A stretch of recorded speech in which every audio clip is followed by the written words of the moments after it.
अस्सलाम वालेकुम गाइस, कैसे हैं आप लोग। इस वीडियो में मैं जो है introductory statistical mechanics by Roger Bowley उसके जो है क्वेश्चंस कुछ सॉल्व करूंगी। ठीक है, ये क्वेश्चंस जो हैं चैप्टर नंबर फर्स्ट से हैं। इसके पहले जो 10 क्वेश्चंस हैं उसका सॉल्यूशन ऑलरेडी मेरे चैनल में पड़ा है। ठीक है, आप लोग वहाँ से जाके देख सकते हैं और आप लोगों को आसानी होगी। मैंने प्लेलिस्ट बना दी है। ठीक है, तो आप प्लेलिस्ट के ऑप्शन में जाएं तो वहाँ पे आपको जो है इसकी प्लेलिस्ट मिल जाएगी और वहाँ पे जो है वो 8 वीडियोस ऑलरेडी हैं इस बुक पे। 9th जो है इंशाल्लाह मैं आज बना के तो अपलोड कर दूँगी। अब ये कि इस वीडियो को बनाने का पर्पज़ ये है कि मैंने फर्स्ट जो चैप्टर है उसके टोटल 12 क्वेश्चंस हैं और मैंने जो है 10 का सॉल्यूशन अपलोड किया हुआ है। तो इस वीडियो का मेरा पर्पज़ ये है कि मैं जो है बाकी दो जो हैं 11 और 12 क्वेश्चन भी इसका सॉल्व करके अपलोड कर दूं, ताकि जो है वो एक चैप्टर कंप्लीट इसका हो जाएगा। फिर नेक्स्ट जो है इसी तरीके से जिन जिन के चैप्टर्स के मैंने अपलोड किए हुए हैं, ठीक है, और लेकिन उनके अंदर से अगर कोई मिसिंग है तो वो इंशाल्लाह जो है वो डेली बेसिस पे कुछ क्वेश्चंस या एक दिन छोड़ के तो मैं लाजमी कोशिश करूँगी कि उन क्वेश्चंस को जल्दी जल्दी से उन चैप्टर्स को पूरा करूँ। तो जनाब स्टार्ट करते हैं ये वीडियो। इसमें जो है वो question number 11।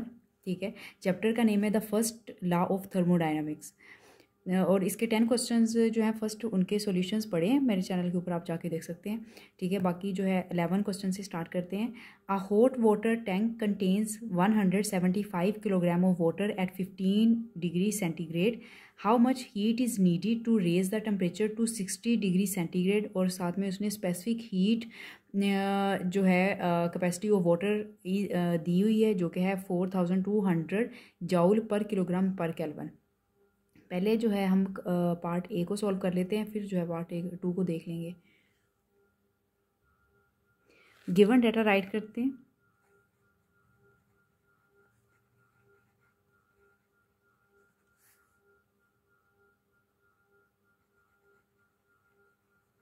mass of water 175 kilogram. Initial temperature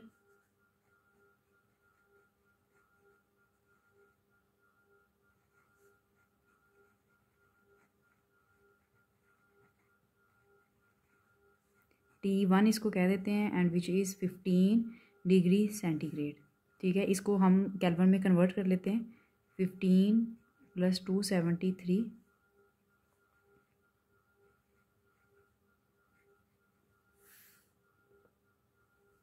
final temperature जो कि हमें एट द एंड चाहिए वो है 60 degree centigrade.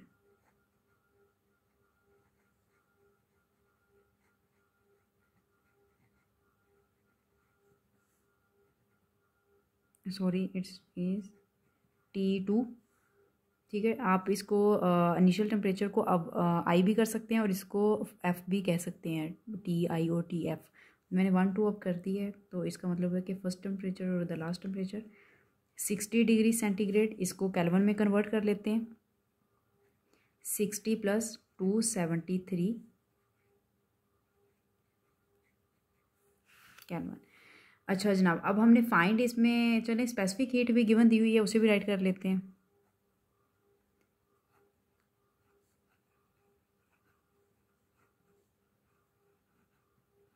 Specific heat of water जो है हमें गिवन दी हुई है 4200 जूल पर किलोग्राम पर केल्विन। और फाइंड हमने करना है how much heat is required to change the temperature from 15 to 60 degree centigrade. तो हमने हीट फाइंड करनी है। हीट को जो है हम डेल्टा क्यू से आप रिप्रेजेंट कर लें। ठीक है, इसका फॉर्मूला बहुत इजी होता है mCp और डेल्टा T। हमारे पास जो है m हमें गिवन है, Cp भी हमें गिवन है, डेल्टा T हमने फाइंड करना है T2 - T1 करके, या T final temperature minus initial temperature. तो मर्ज़ी है आपकी, जो मर्ज़ी लिख लें। Cp हमें गिवन है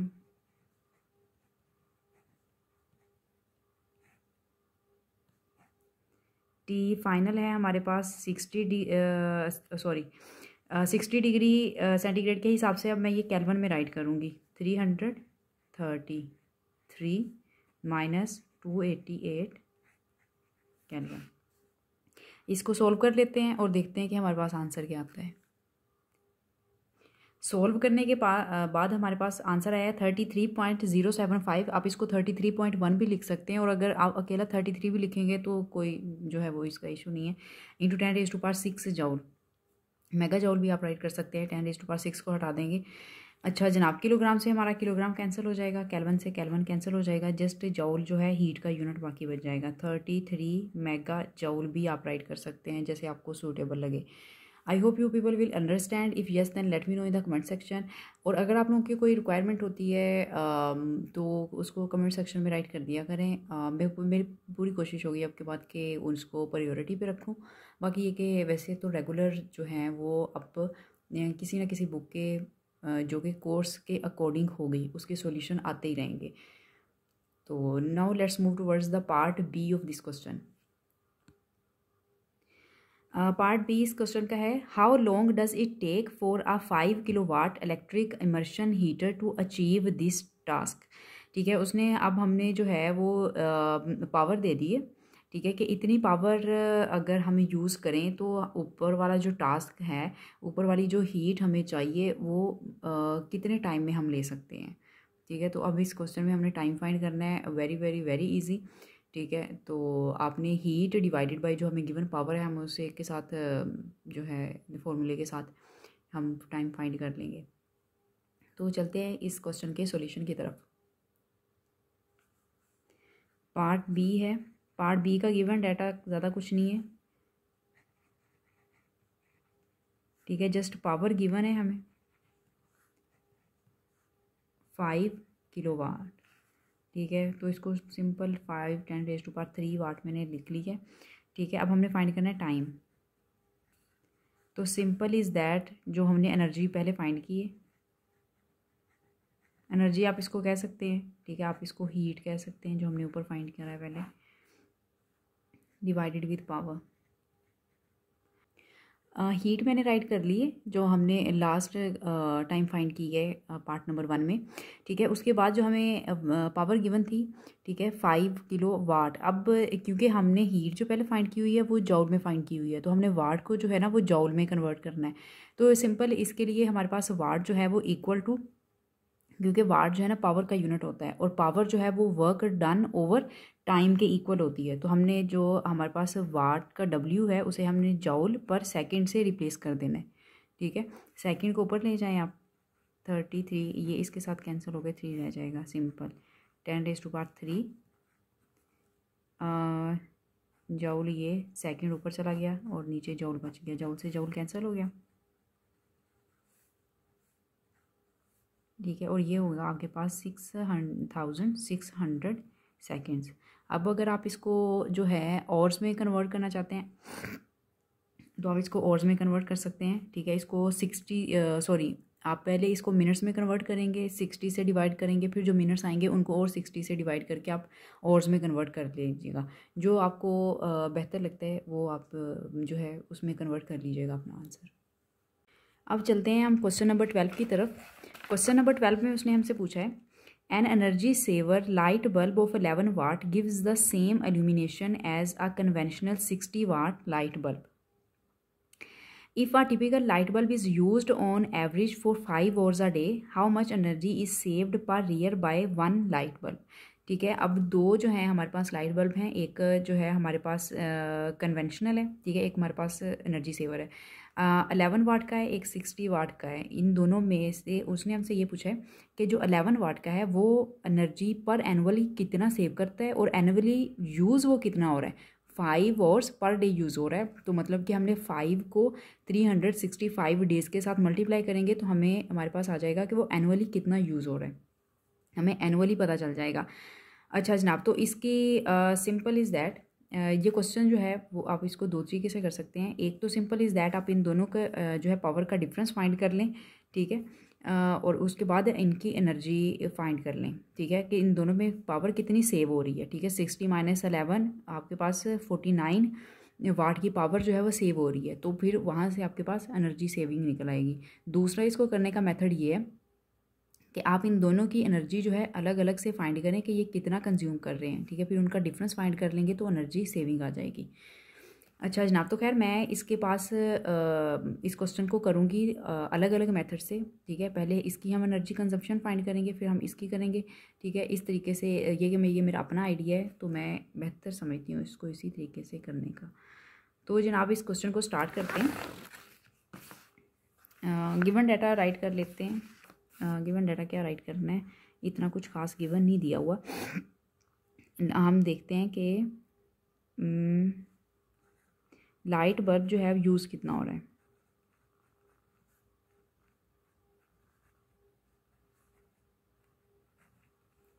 फाइव आवर्स यूज़ हो रहा है, ठीक है। तो लाइट बल्ब जो है यूज्ड एनुअली, ये आपके पास 5 मल्टीप्लाइड बाई 365 डेज आ जाएंगे के साथ आ जाएंगे, उनके साथ मल्टीप्लाई करेंगे तो हमारे पास टोटल आवर्स आ जाएंगे, जो कि आपके पास बनेंगे 1825 आवर्स। अच्छा जनाब, कितनी एनर्जी कंज्यूम करता है एक लाइट बल्ब एनुअली?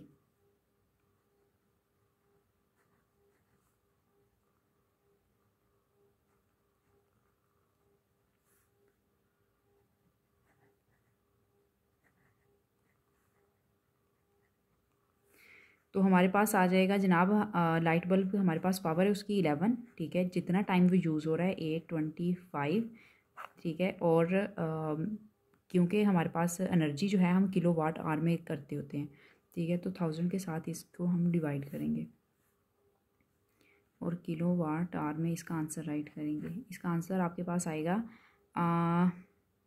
20.075, ठीक है। सिमिलरली एनर्जी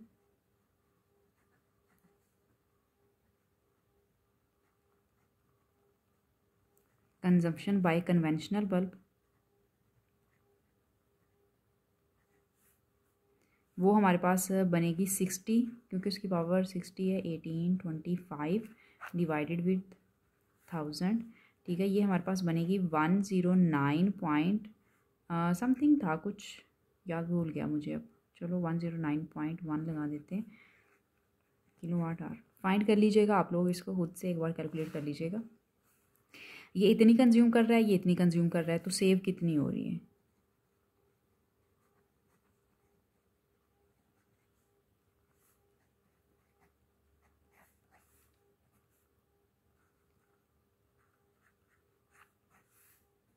ये 89.0 कैलकुलेट कर लीजिएगा, पॉइंट के बाद का मुझे श्योर नहीं है, ठीक है। किलोवाट आवर आपका जो लाइट बल्ब है वो इसकी निस्बत जो है इतनी एनर्जी सेव करके आपको दे रहा है एनुअली, ठीक है। आई होप कि ये आपको समझ आया हो। और दूसरा इसको करने का तरीका ये है कि आप सबसे पहले स्टार्ट में ही इनकी पावर का डिफरेंस फाइंड कर लें, ठीक है। 60 माइनस 11 49 हो जाएगा, ठीक है। तो सिंपल इज़ दैट 49 जो है वाट वो आपका सेव हो रहा है, तो 49 आवर्स के साथ मल्टीप्लाई करें, 1000 के साथ डिवाइड करें, ये डायरेक्ट आपका आंसर आ जाएगा, ठीक है। तो इतना आपको करने की ज़रूरत नहीं पड़ेगी, आपका कुछ स्टेप्स में ही आंसर आ जाएगा। अच्छा जनाब, अब जो है इसके पार्ट बी की तरफ चलते हैं। If each house hold used 8 such light bulbs, ठीक है। 8 लाइट बल्ब जो हैं वो हर घर में यूज़ हो रहे हैं, और हमारे पास घर जो हैं वो एक कंट्री में 20 मिलियन है, ठीक है। तो कोई ज़्यादा टफ क्वेश्चन नहीं है वैसे ये। पार्ट बी यहीं से स्टार्ट करते हैं कि लाइट बल्ब जो है, 1 लाइट बल्ब जो है एनुअली कितना सेव कर रहा है?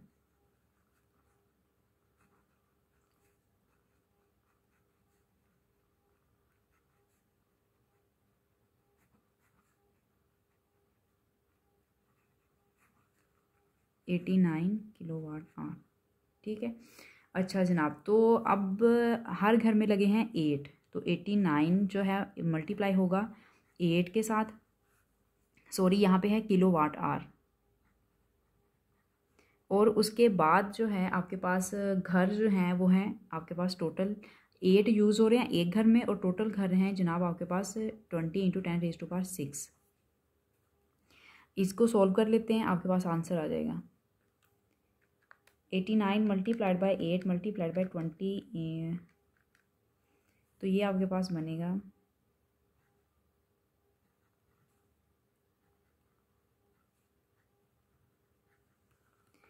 अच्छा, आफ्टर कैलकुलेशन आपके पास किलोवाट आवर में ये आंसर आएगा, ठीक है, एनर्जी सेविंग का। इन केस आपने इसको जॉल में कन्वर्ट करना है तो आज जनाब आपने क्या करना है, अगर आपने इसको जॉल में कन्वर्ट करना है तो हमें बहुत अच्छे तरीके से पता है कि 1 किलोवाट आवर में कितने जॉल होते हैं, ठीक है। 3.6 इंटू 10⁻⁶ जॉल होते हैं। तो हमारे पास जो इतने किलोवाट आ रहे हैं उनमें कितने जॉल्स होंगे, इसको जो है हम लोग साइंटिफिक नोटेशन में लिख लेते हैं। 1.41234, तो ये आपके पास 10⁻10 हो जाएगा। ये आपके पास 10⁻10 हो गया, और 3.6 इंटू 10⁻6 के साथ मल्टीप्लाई किया तो आपका जो आंसर है ना वो जॉल में कन्वर्ट हो गया, ठीक है। जॉल में कन्वर्ट होने के बाद आप इसको कैलकुलेट कर लें तो आपके पास आंसर आ जाएगा 5.1 इंटू 10⁻16 जॉल, ठीक है। जिस भी तरीके से आपको क्वेश्चन का आंसर लिखना हो आप इन दोनों में से चूज़ कर सकते हैं। It's not a big deal, आपको किलोवाट आवर में ही छोड़ना है इतने छोड़ दें, जॉल में कन्वर्ट करना है जॉल में कन्वर्ट कर लें, जैसा कि आप लोगों को सूटेबल लगे। आई होप कि आपको समझ आया हो। कितना आया है कमेंट सेक्शन में आप बता सकते हैं। कोई और क्यूरी हो, कोई भी आपके पास कोई भी क्वेश्चन हो आप पूछ सकते हैं, कोई भी अपनी राय देनी हो आप दे सकते हैं, और कोई भी आपकी हो कि हम लोगों को नेक्स्ट इस चीज़ का सॉल्यूशन चाहिए तो आप बता सकते हैं। मैं कोशिश करूँगी कि मैं उसको प्रायोरिटी पे सॉल्व कर दूँ,